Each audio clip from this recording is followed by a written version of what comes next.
Hey, what up everyone? I'm Sinnycool and this is Gems of War.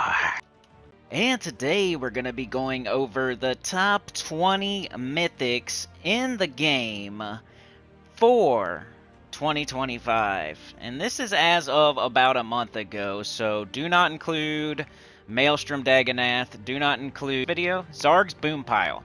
So we've had Zarg's Boompile come in, we've had Maelstrom Dagonath come in, and I do not have those included on this list. So this is for pretty much June 2025, beginning of June 2025, I think. Maybe it was the last chatathon.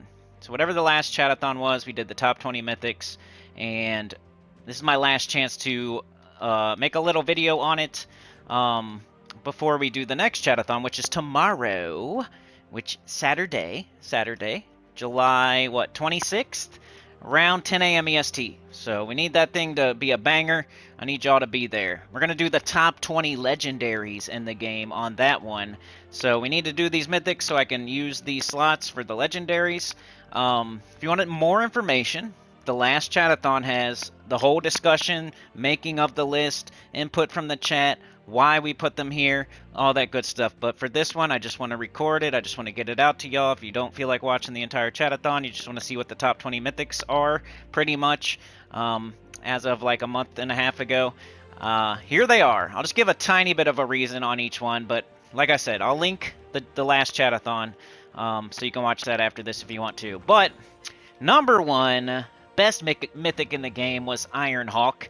Resource Farmer. Can get you everything else in the game. It's awesome. Number two was Chrysantherax. Chrysantherax, meta right now, does the most AoE damage. Use it if you want to do something quickly. Number three was High King Iron Gut. You can't do much. Like, he's got Deathless on lock. He's got Underworlds on lock. Over 100% chance to devour. Extra turn. He's a goblin. He can hit really hard with skulls after he gets that devour. He can devour multiple times. He's good with Zul'Goth. He's good with lots of stuff. So High King Iron Gut has to be on there. We did have some rules to where we didn't put every single gem dragon, every single floral dragon, every single, we had some rules to where, or else it would be like a whole list of dragons most likely, but we did put Stellarix on there. We had a random number like 19, we needed one more, we're like, we might as well put Stellarix on there. So Stellarix is the fourth best mythic in the game, just under Chrysantherax. So don't feel bad if you have Stellarix and not Chrysantherax. Chrysantherax hits harder. Stellarix has a higher chance of looping, getting its mana back, if stuff survives. So there is a place for both of them, but most people use Chrysantherax these days. So that's the top four. The fifth best mythic in the game was Zul'Goth. Zul'Goth instant kill. After you do it, bunch of skulls, probably an extra turn, probably killing something else, probably 2 kills, especially if you use them with High King Iron Gut and Pervious. It's awesome. Zul'Goth was number 5, the 5th best mythic in the game. Takshaka got number 6. Takshaka is awesome. Bunch of true damage to multiple enemies. Can loop. Blue and green. Uses blue. That third trait, Rainbow Scales. It's nice, man. It's super nice. So I gave it number 6. Pharaoh Khafre, just under it, number 7. Because, you use it in the meta teams. It's better. Its third trait is better than Takshaka's third trait. But its spell's not as good. Takshaka can solo stuff where Khafre will not be able to even win the fight. If Pharaoh Khafre loses the thing that it's filling, then it has trouble. If Takshaka loses the thing that it's filling, it doesn't have trouble. They both are really good, so, I don't know. I think if you were going to choose one or the other, you would pick Takshaka if you're like a beginner or a mid-game player. If you can only get one of them, right? Immortal Ossifer was next up, so the 8th best mythic in the game. I also said only one Immortal. And people even mentioned in the comments, like, you probably shouldn't put any Immortals on there, or maybe no dragons, but it is what it is. I already made the list, so maybe I'll make another one at the end of the year. But Ossifer got the 8th best mythic in the game, top 10, baby. It's really good. It's undead. It converts all gems of a chosen color to Doomskull, deal true damage to all enemies. If using the Ancient Ket, deal double damage. Curse and stun a random enemy, magic 4 or more gems, and vulnerable. So really, really good Immortal. One of the best Immortals in the game. So that was the top 8. Alright, number 9 was Arachnian Weaver. So there was debate in the chatathon between me and the chat. And, you know, we moved stuff around a little bit. So we gave Arachnian Weaver top 10. It's really good. Low mana cost. Elf. Can 50% start it. Web all enemies. Deal true damage to the last 2. If they die, explode pretty much the whole board. Has a chance to summon, like a high chance to summon one of the best legendaries in the game. Then it's impervious. Then it's stealthy. It's just a super good example of a mythic. So top 10. And rounding out the top 10, we have our Arc Proxy Avendra. Converts all yellow gems to Uber Doomskulls, Curse, Web, and Poison the strongest enemy. Conjure an Uber Doomstorm when an enemy dies. 25% spell reduction. Just really, really Uber Doomskulls. Like the only way to do them. Conversion, extra turn, so much damage. Probably gets itself back up or something else on the team back up. Divine Elf, 2 ways to 50% start it. Pretty nice. Borderline top 10 at least. The Lord of Slaughter was next. He is just like Yavendra, kinda. Like, you don't find yourself using it very often, but it's very, very powerful, and kinda gotta give it its flowers. Wargear Construct, can 50% start it. Creates 6 brown, then converts all brown gems to Doomskulls and inflict 1 to 2 bleeds and 1 to 2 death marks on random enemy. But it's the 100% chance to ignore armor with skull damage. Doomstorm at the start of battle, like the traits are all good. It does multiple things here. It's kind of like a Shagra. You don't even have to have alignment. You can still cast it, make brown, turn it. It's nice. Hits really hard. All right, we have number 12, or is that 11? I think that's, it might be 11. I don't know. 8, 9, 10, 11. Yeah, number 12. Tina 9000. It's a Donna week. Tina's the 12th best mythic in the game, and Ironhawk's the number 1. So if you're throwing event keys this week, you could get the number 1 mythic in the game, or you could get the number 12 mythic in the game. Tina, just another great example of a mythic, kind of like Arachnian Weaver. Not a super high mana cost, a mech you can 50% start easily with Mechanist. Range of awesome true damage. Imagine it does that 148 3 times. It's gonna kill something. It's gonna kill maybe 2 things. Then it gains tons of armor. Like, that's not 50 armor. That's 148 armor. 50% of armor to skull damage. 50% spell reduction. Just all around good mythic. Alright, number 13 is the Grey King. I had to do it for PvP, for Guild Wars. You know, just like High King Iron Guts, mostly for delves and like super hard stuff. You're not going to use it to go super fast. Well, the Grey King is mostly for PvP, for Guild Wars defense, stuff like that. So you got to give them the nod here. Pretty low mana cost for a mythic. Undead can 50% start it. Mana generating, destroying all gems, hitting multiple things with true damage, and then mana draining, silencing, and freezing them. And it's immune, it's undying. So it just screws the other team up so bad that you're going to win. King of Ravens I got here in the 14th slot. It's just solid, man. On defense mostly, but Guild Wars, PvP, same kind of deal. It's good with like Daughter of Time. It's good with Chronos maybe. It's just a really good troop. Not too bad of a mana cost there. Explodes all purple gems and all spirit gems. So usually the enemy team is going to get drained and they can't go. And it's like really putting you ahead, right? The King of the Ravens is a great troop to put you ahead in the fight. So it's going to explode a bunch of gems, get your team going, and also do spirit gems to drain the enemy team. So if you need something that's going to give you the edge, maybe King of the Ravens in your last slot or something like that. Also deals damage to the last 2 enemies boosted by spirit gems. Converts 2 blue gems to spirit gems when my turn begins to make sure that those are on the board when you explode. And then summon a dark storm at start of battle. So there's also purple. So it makes sure there's purple. It makes sure there's the spirit gems. It blows up a ton. And then it drains the enemy. It's the thing that's going to put your team out ahead in the fight.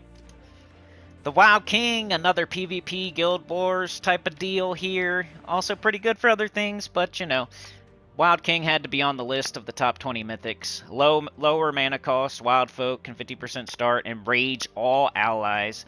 Give them attack, almost 50 attack there, and then create a mix of 22 skulls and yellow gems. It uses yellow. Summon a Bone Storm at the start of battle, so super nice. The Wild Queen, I used to say the Wild Queen is better than the Wild King. I think they're really close still, but we gave the nod to the Wild King, I think, with input from the chat. Lower mana cost, or the same mana cost as Wild King. This is the green version. It's the Mang to the Earth's Fury. Wild Queen is Mang. Wild King is Earth's Fury. So steal up to a bunch of attack from an enemy and give it to my first ally, who's the best person to give it to, because that's they use it. Create a mix of 22 skulls and green gems. It uses green. Summon a Bone Storm when an ally dies. That's not... The traits aren't very good, though, so that's why I ended up giving it to the Wild King, I think. This one's more, like, careful and safer, while the Wild King is probably a little faster, a little stronger. Alright, last few, and then we'll have some honorable mentions. Got the Bane of Ambition, was one of the newest mythics at the time that I made this video. Lower kind of mana cost for a mythic. No way to 50% start it yet, though. It says, if there are 13 or more skulls on the board, devour an enemy. Otherwise, deal true damage to them, then create 9 skulls. So even if you don't do the devour, it's still pretty good. But it could also get that devour, create a Bone Storm. It's a perpetual Bone Storm, so always. The Skull Storm lasts throughout the entire fight. So it's one of the best things you can put on like a Skull Waterfall team. Like I took Scylla off my Skull Waterfall team to put this on there. Explode a brown gem at the start of battle, Impervious. It's just one of the best newer troops we've gotten in a while. Mistralis at number 18. I like her. I really like Missy. You got Psycho Mega Missy. Missy's just like free damage. Free enchant, free damage. Why not? It's kind of like King of the Ravens. King of the Ravens is awesome. It's going to put you ahead in the fight. Mistralis usually, same thing, going to put you ahead in the fight. Probably won't deal with the enemy all by itself, but you put it on the right team, and it's just making that team better. It is Elemental Fae, deals splash damage to 1 to 4 random enemies, so could hit 4 enemies with splash damage, could hit 1, but then it jumbles the board and gains an extra turn, so no matter what it does, it's pretty much for free. And then it enchants all allies on 4 or 5 gem match, so not just random, not just one, every single ally. That's 8 mana a turn. It's giving your whole team 8 mana a turn, like once you get the 4 or 5 gem match. 25% spell reduction on top of all that. Really good mythic.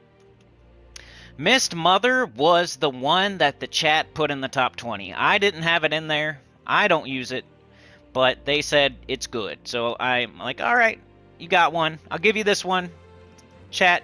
I'll give you this one, chat. So chat chose this one to put in the top 20 as one that I did not have in the top 20. I think I had it as honorable mention, but we got Mist Mother. It's another kind of new one. It's a Fey Dragon. You can 50% start it with Essentia. Deal damage to all enemies, boosted by Fairy Fired enemies. Then convert 3 skulls into ×2 wild cards. Fairy Fire all enemies matching 4 or more gems. My only problem with this is Chrysanthrax is usually like one-shotting. Stellarix is usually hitting all enemies almost one-shotting and then looping back into itself. And then just hitting them again and killing them. It's like, the only time I'd really use this is if I have like a weaker dragon that needs help with Fairy Fire. But I don't know, I need to try it more. I said I would try it more. I get it if you're throwing it on the end of the team to make your team better. But it's not my cup of tea, but it is strong. Fairy Fire is good. Converting skulls to wild cards is good. Physical damage instead of true damage, but hey, you know, boosted by Fairy Fired enemies. It's only 4 enemies though, I don't know. But hey, that's why it's at the bottom of the top 20. Chat wanted that one in, and I wasn't disagreeing so much that I was denying them. Alright, to round out the top 20, we did Flaming Oni. I tried to take him out multiple times. He's one of my favorites. I'm biased. So I was trying, like, with the chat, I'm like, are you guys sure? Are you sure you want Flaming Oni in here? Because I'll put him in there, but I feel like I'm biased. And they're like, yeah, leave him in there. So, alright, I put him at number 20. So just barely making it in the top 20, we got Flaming Oni. Summon 3 random goblins, then explode a bunch of green and gain an extra turn. Convert 2 red gems to burning gems when my turn begins. Summon a firestorm at the start of battle. So super safe troop. Good on goblin teams. Goblin teams usually win. Just makes a team that's already winning even better. Yeah. Let me know what you would put on this list instead of Flaming Oni or instead of something else. That's the whole point of this video. I want to get it out there to y'all because I'm about to erase it. And this is my last chance. Go check out the chatathon from last month if you want to see more information on why everything's in what spot. If you want me to, like, I didn't read the spell on the first few, but it is what it is, y'all. This is my last chance to do this. That was my top 20. Honorable mentions, so maybe you think these should make it on the list. Maybe instead of Flaming Oni, you want Pycea, or Megavore, or CT. Our honorable mentions, I think this is an order as well. Pycea just barely missed the list. It's a merfolk. You can 50% start it, destroy all green gems, create blue gems equal to the number of green gems destroyed. There are 2 independent 30% chances to devour a random enemy. Man, it's good sometimes. Sometimes it's good, sometimes it's one of those. So, I like it, though. Megavore! Used to be on my top 10, top 20, but just so many, like, Bane of Ambition comes in, Takshaka comes in, Pharaoh Kafru comes in, you know what I mean? Like, it just kept falling and falling, but it's still really, really, really good. Eliminate all armor from all enemies. That's a lot of damage. And then deal damage to an enemy. That's true damage. And then submerge myself.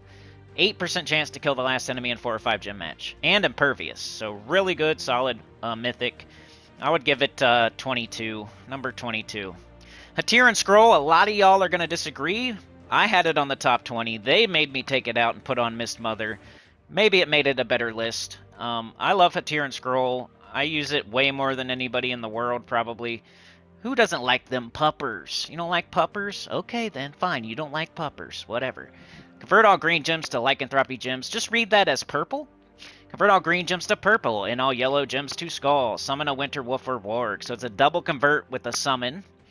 And then it has impervious. So you do want to think about the lycanthropy, but you want to think about it in a good way. You're going to screw up the enemy team, and you're impervious to it. So, and it has a summon, and it's doing heavy damage. It's screwing up the enemy team, keeping our team alive, and doing heavy damage to first slot. So I really like. You can Elemental Beast. Elemental. I put it on a red Elemental team all the time. Put it on Elemental team. I put it on a red team. I put it on a red Elemental team. You can put it on a Beast team. Like, it's better than you would think. Just don't get scared away by the lycanthropy. If you're gonna try one troop that you've never tried before, try that one. All right, CT. I tried to put it on the list. Chat said no way, Jose, and I tended to agree. It's just an instant kill, and it doesn't do much else. High mana cost. Boss troop, it can be killed easily by, like, boss killers if somebody knows you're going to use it. Kill an enemy, create 6 cursed gems, 6 yellow giant gems, and 6 fairy fire gems. Impervious. If everything goes perfectly, it's good. But, you know, otherwise it's just killing one enemy, which helps sometimes, you know? You need it sometimes. I'll put it with Hiking Irongut sometimes. Some people put it with Zul'Goth. You know, it's not bad. It's definitely up there. So I got it as an honorable mention. Definitely Maelstrom Dagonath would be there instead of CT if I was to redo this list. But yeah, that's it for this one. I'll see y'all at the Chatathon tomorrow morning, starting around 10 a.m. EST, I think, maybe 9. But I'll link the Chatathon so you can check out the time when we originally made the list. Like, share, subscribe, consider joining. It helps a lot. Get about the channel comment below. And I'll see y'all next time. Peace.